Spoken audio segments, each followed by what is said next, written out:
Hello. After a brief pause, my daughter Emma answered the phone.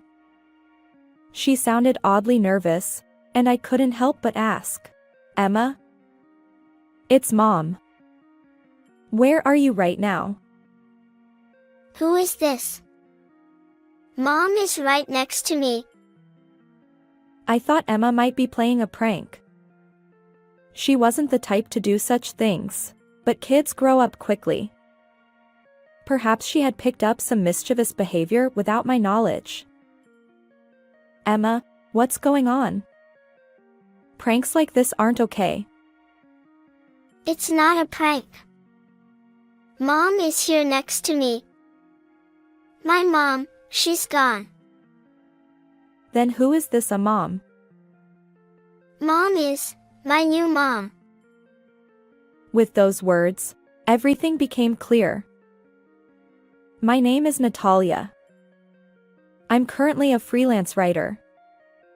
I married my husband, Miles, 7 years ago. 2 years later, we welcomed our daughter, Emma. Emma is incredibly adorable, and Miles and I have poured endless love into her. Despite our occasional arguments, it's safe to say that Emma has held our marriage together. I believe we'll continue living together until Emma grows up, even if it means arguing along the way. Mom, how are you feeling? Don't worry, I'm fine. Just a little tired. But there was one thing weighing on my mind, my mother back home. My father passed away a few years ago, leaving my mother living alone. She always respected my father, standing quietly behind him with a gentle smile. She left an impression of strength. However, after my father's death, my mother's health began to decline. I constantly worried about her. If only I could visit home more often, but it's quite far from where we live. Whenever possible, Emma and I went home to my parents' house, and when it wasn't, I checked in with her over the phone. Since I'll likely be able to come home this week, if there's anything you need, please let me know. You don't have to worry so much about me. As my mother said this while smiling, she seemed quite frail, and an unpleasant premonition lingered in my mind. Unfortunately, that premonition turned out to be true, and soon my mother spent even more time lying in bed. Around that time, it became difficult to visit home in sync with Emma's nursery schedule. I started making solo trips back home, leaving Emma in Miles' care. Sorry to bother you, but can I ask a favor? Despite feeling apologetic, I asked Miles in that manner. However, he always responded with a disapproving expression. I work at the office every day, and I'm exhausted. Yes, I understand. But I'm worried about my mother. Just because you're worried about your mother, does that mean you can neglect your duties as a wife? It's not like that. Miles sighed conspicuously. While I understood Miles' perspective, I couldn't help but think that since we were family, we should support each other. After all, I wasn't a stay-at-home mom. I worked as a writer and sometimes had to travel for assignments. It wasn't just Miles who faced challenges. But then, something unexpected happened with Miles. Leave Emma to me. Huh? I've been thinking. You're working so hard. Besides, taking Emma with you every time you visit your parents' home must tire her out. Well, yes. And since you're a freelancer, you have more flexibility alone. It's more practical for me to take care of Emma. That makes sense. For some reason, Miles enthusiastically volunteered to look after Emma. I was taken aback by his sudden change. I wondered if I could truly entrust Emma to him. But Miles had always adored Emma, and at that time, my mother's health was deteriorating significantly. So, I decided to leave Emma in his care until my mother's condition improved a bit. In hindsight, that decision was a mistake. Now, all I feel is regret. After that, I became extremely busy, spending more time on work-related trips and at my parents' house than at home. The act of carrying my laptop while visiting my mother was quite burdensome, but thanks to Miles taking care of Emma, it became much easier. However, during that time, something seemed off with Emma. Emma, what were you doing today? I was out with Dad. Since Miles started looking after Emma, she began acting strangely distant toward me. When I asked her anything, she avoided eye contact and nervously answered. I wondered if Miles had influenced her somehow, but when I asked Emma, she simply replied, "It's nothing." Even when I tried to confront Miles, he just got angry and said, "There's nothing going on." Juggling caregiving and work, I couldn't dedicate much time to this issue. Besides, Miles seemed oddly intent on keeping Emma away from me. Something must be going on, I thought, but I couldn't take action. Then, one day, I received a sudden call. My mother had collapsed. It was a stroke. Ironically, it happened the day after I returned home from visiting my mother. I rushed back to her house. Fortunately, someone saw my mother collapse in a public place, and she was quickly taken to the hospital. Unfortunately, the damage was severe, and she passed away. I stayed at my parents' house, handling various arrangements. My mother lay on the bed, seemingly asleep, and it was hard to grasp that she would never wake up. But the reality was that she was gone, and time moved forward regardless of my feelings. When everything was prepared, I contacted Miles to attend the funeral. Can I skip it? What? I have an important job the next day. It's a family funeral. Can't you take a day off if you explain the reason? She wasn't my parent. Why would you say that? You're so annoying. Fine, I'll go on the day of the funeral. After Miles hung up, I sat there, a mix of anger and disbelief. Even with a busy job, isn't it natural to be there for family during times of sorrow? Miles had hesitated even about attending the funeral. Naturally, Miles didn't help with the preparations. Instead, my aunt and her daughter and her husband volunteered to assist on the day of the funeral. There were many things I didn't understand, and I would have been lost on my own. Thanks to them, I managed to complete all the arrangements, but I felt utterly exhausted. I'm incredibly grateful to my aunt's daughter and her husband, even though they were practically strangers. As for Miles, he arrived just in the nick of time for the funeral and left immediately afterward. Whenever relatives asked about him, I'd vaguely smile and say, "He's a busy person." After the funeral, I planned to return home right away. I felt I needed to resolve things with Miles. However, there were numerous tasks related to my mother's inheritance and changing the property title. Ultimately, I couldn't return home for several days. When I finally got back home, I couldn't believe my eyes. What? My house, which I hadn't visited in a while, felt eerily empty. It seemed like no one had been there for quite some time.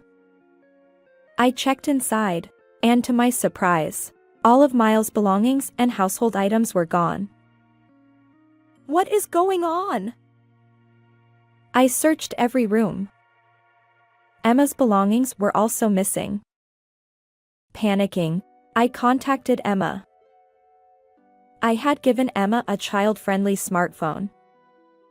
I had reservations about letting a 5-year-old have a phone, but as a freelance writer, I occasionally traveled for interviews.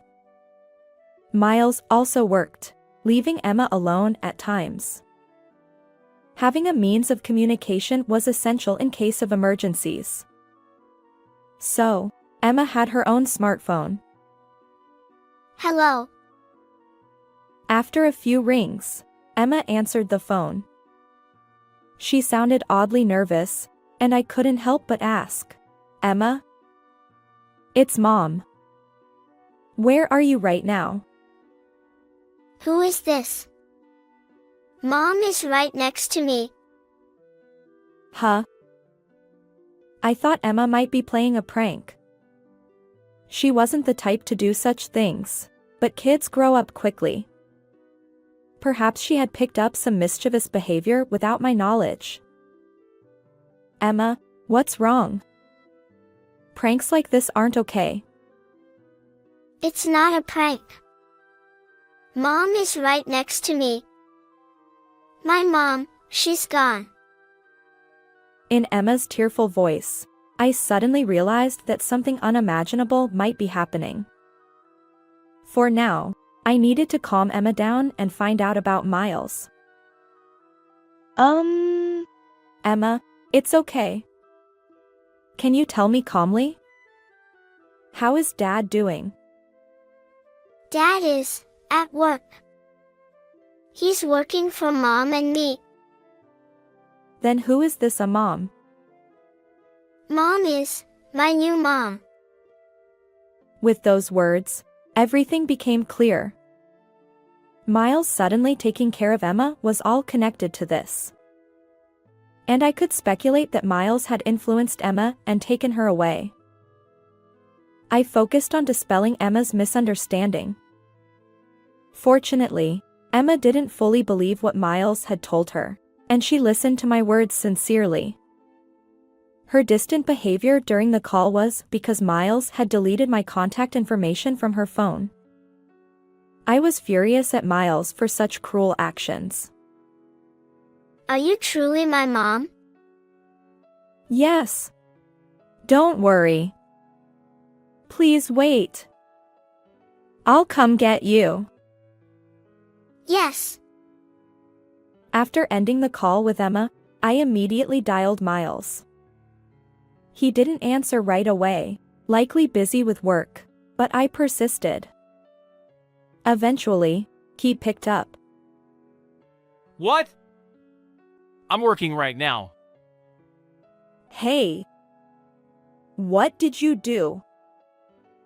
You're so annoying. Where are you right now? Oh, so you finally noticed. You've been busy taking care of your mother's house since you've been completely absorbed in your mother affairs. But it was my mother's funeral. You never helped, and... There's a limit to everything. Besides, your mother wasn't my parent, so I don't owe her any assistance.